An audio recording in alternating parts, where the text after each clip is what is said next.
LGBT. But what does it mean? Is it a word? Well, try saying it and you'll soon realise it's not. LGBT. Yeah, definitely not a word. That's because it's actually an acronym, meaning that each letter stands for something. First up is the letter L, which stands for lesbian.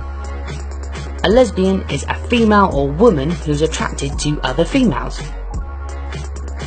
Next up is the letter G, which stands for gay. Gay means a male or man who's attracted to other males. B stands for bi, and bi is short for bisexual. A bisexual is someone who's attracted to males and females. And finally, T. T is for transgender, which can mean someone who transitions or changes from one gender to another. You see, the gender they were born with may not match up to the gender they feel they are inside. And that is what LGBT stands for. But hang on, what about LGBTI or LGBTIQ, ABCDE? Well, there are lots of other identities which fit under the LGBT umbrella, such as intersex, pansexual, questioning, and many more. This can make the list of letters quite long, which is why the term alphabet soup is quite a fun way of describing it. But perhaps an easier way to include everyone is to use this handy little plus sign, which means plus. That way, no one gets left out. Being LGBT is not something you can choose to be. It's like the colour of your skin, or your height, or shoe size. It is simply something that some people relate to and others do not. Lesbian, gay, bi and transgender are just words, but they are words which we should use both respectfully and with care. And now you know what LGBT means. But when you think about it, it doesn't matter if someone is LGBT or the XYZ. Okay, I just made that last one up. But what I'm trying to say is we are all just PEOPLE. People. People who should respect and care for each other, regardless of who we are, who we love, or who we become. When it comes to who identifies as LGBT, there's a generation divide in the US. Yes, queen. Between 3 to 4.5% of adults identify as LGBT, compared to about 8 to 9% of teenagers. The thinking is that younger generations feel more comfortable sharing their identity, and it's important that we get these statistics right. The old expression is, if you aren't counted, you don't count. This is Kareth Conron from UCLA's Williams Institute. In talking with state legislators and federal policymakers, the first question that people ask you when you go into their office is, how many people live in my district? And if you can't answer that question, it's very hard for anybody to give your issue any serious consideration. And this is why Kareth started doing this kind of research. Because being counted and being visible, it really matters, especially if you want politicians or policymakers to address issues important to your community.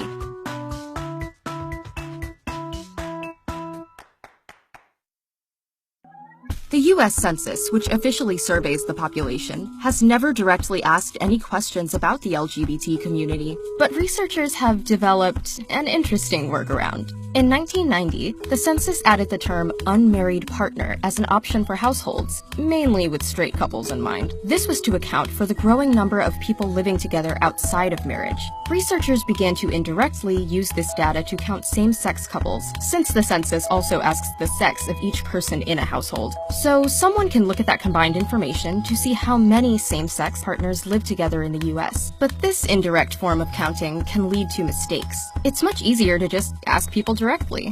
So in 2020, an improvement was made to the form, and options include a same-sex married partner, a same-sex unmarried partner, an opposite-sex married partner, an opposite-sex unmarried partner. But this doesn't mean that every LGBT person is going to be counted. The new questions are only counting same-sex couples who live together. So, if you're a lesbian couple but not living together, you're not counted. If you don't identify as male or female, there's no way to note this. In fact, Kareth estimates that the census overlooks about 80% of people in the LGBT community. I think it would be ideal if the U.S. Census surveys would include questions that ask people about their current gender identity, coupled with questions that ask about assigned sex at birth. This is in addition to questions that we ask people about their sexual orientation identity. Since the 90s, activists in the trans community have pushed for ways to be identified on surveys beyond the census. And by increasing their visibility in survey data, they've gotten results. So even doing an analysis of NIH funding for transgender research, I've seen a major increase in the number of grants funded for transgender folks over the last 10 years. This is huge. With this funding, researchers can develop healthcare specifically for the trans community. Despite the shortcomings of the current census, Kareth believes that it will eventually grow more and more inclusive. I am confident that there are many people within federal government that believe that inclusive data collection is a priority and that data collection will move forward.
Impormasyon tungkol sa isang mahalagang kaganapan sa nakaraan.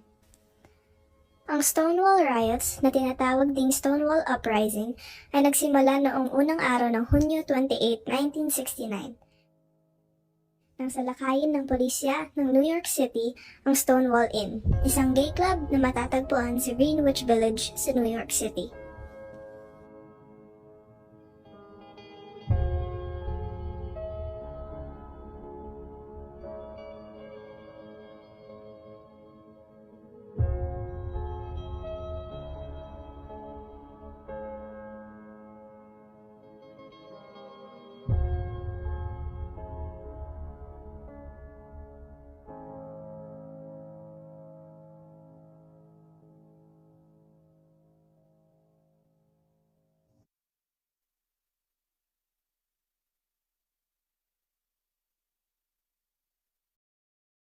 Imagine having a despite the secret.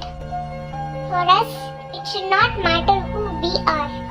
This fight should matter. When one's individual's freedom is violated, everyone's rights are threatened. If we allow the state to discriminate based on sexual orientations, we are basically paving the path for the state to discriminate on other fronts too. In this world, every person has their own story, no matter how small it may seem. So, share your story, speak up for LGBT equality and change your world. It's so important that we keep fighting for the right to be who we are, the right to love who we want to love. Why does someone have to fight for the right to be who they were and right to love whoever they want to love? Let's accept the fact that everyone is equal here. Let's stop discriminating someone who might be from your family, friends, or any individual who is facing the same situation. Let's try to talk them, to know how they feel and support them, and give an impression that it is normal and it is their own choice to be what they are. By not changing who you are changing the world.